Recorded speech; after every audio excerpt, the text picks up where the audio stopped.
शास्त्रमा के भनिन्छ भन्दाखेरि हैन पुरुषस्य भाग्य तिरिया चरित्रम दैवो न जाने कुतो मनुष्य भनेको मतलब कोही पुरुषले चाहिँ मेरो भाग्य छैन म कमजोर छु यस्तो भएन उस्तो भएन भन्ने हैन पुरुषस्य भाग्य पुरुषको भाग्य हैन र तिरिया चरित्र भनेको स्त्रीहरूको चरित्र हैन भगवानले पनि थाहा पाउन सक्दैन अरे के हैन बुझ्नु नि तपाईले मेहनत गर्नु भने भगवानले पनि बाध्य हुन्छ के यो कमलनाथ भाइले मेहनत गर्ने यसलाई केही दियो भने बाध्य हुन्छ अब हामीले चाहिँ केही हुन्न बस्यो भने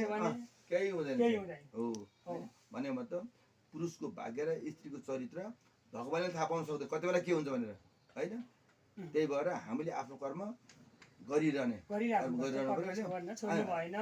त्यो पनि सकारात्मक बाटोमा हैन फेरि कोही चोर होला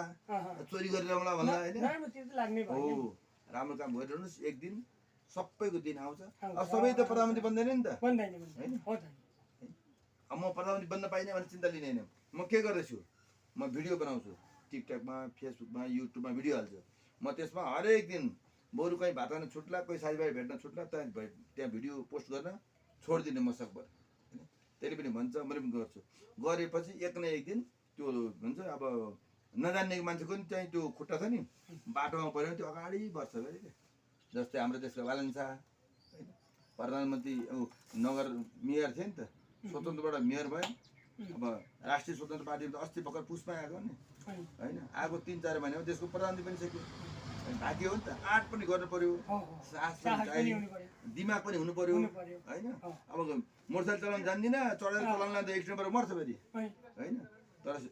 सिक्दै सिक्दै चलाइयो भने हैन अब अहिले मोटरसाइकल चलाउन जानियो भने पनि त्यो राइडर छ नि यो के भन्छ याङ्गो भन्छन् के पठा भन्छन्